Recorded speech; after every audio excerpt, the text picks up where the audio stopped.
Le président Brice Clotaire Oligui Nguema a reçu le 27 avril 2026 à Libreville Albert Shingiro, envoyé spécial de l'Union africaine, pour accélérer la mise en œuvre de l'arrêt rendu le 19 mai 2025 par la Cour internationale de justice sur le différend territorial opposant le Gabon à la Guinée équatoriale. La réunion a permis de présenter une feuille de route conjointe incluant un mécanisme de délimitation et des opérations de démarcation. Les discussions ont aussi abordé un futur accord de coopération transfrontalière autour de l'île de Mbagné, Konga et Cocoteros. Le chef de l'État a exhorté les parties à privilégier la voie diplomatique pour consolider la paix et les relations fraternelles.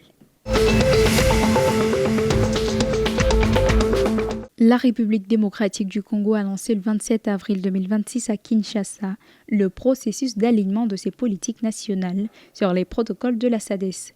Les consultations portent sur le commerce, les services, les transports et les communications essentielles pour une participation pleine à la zone de libre-échange.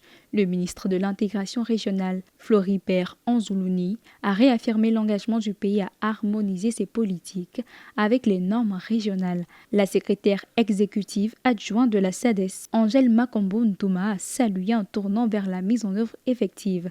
L'Allemagne soutient financièrement ce processus, estimant que la zone de libre-échange a un potentiel transformateur pour la croissance et l'investissement.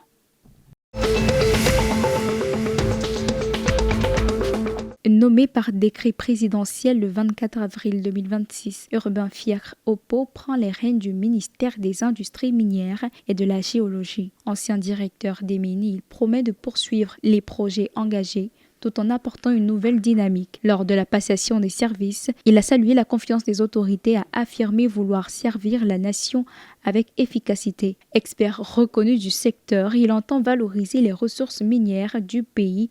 Il représente environ 20% du PIB national et assure près de 90% des recettes d'exportation. Le ministère reste au cœur de la stratégie de diversification économique entre exploitation du fer, de la potasse et de l'or. L'ONAP et l'Université de N'Djamena ont lancé le 28 avril 2026 un partenariat stratégique pour renforcer l'employabilité des étudiants. La collaboration prévoit un système d'information sur l'emploi, les compétences et l'entrepreneuriat. Madame Kongila Makaye, chef de la division de l'orientation et de l'intermédiation pour le développement des compétences, a rappelé que près de 60% des Tchadiens ont moins de 25 ans, un potentiel fragilisé par les contraintes socio-économiques. Le doyen de la faculté des sciences de l'éducation, Foxia Dogzou, Nathanaël, a salué une initiative qui touche plus de 30 000 étudiants inscrits chaque année. L'objectif est de réduire la rupture institutionnelle qui affecte près de 60% des diplômés après leur soutenance. AS Fortuna poursuit sa série noire en Elite One.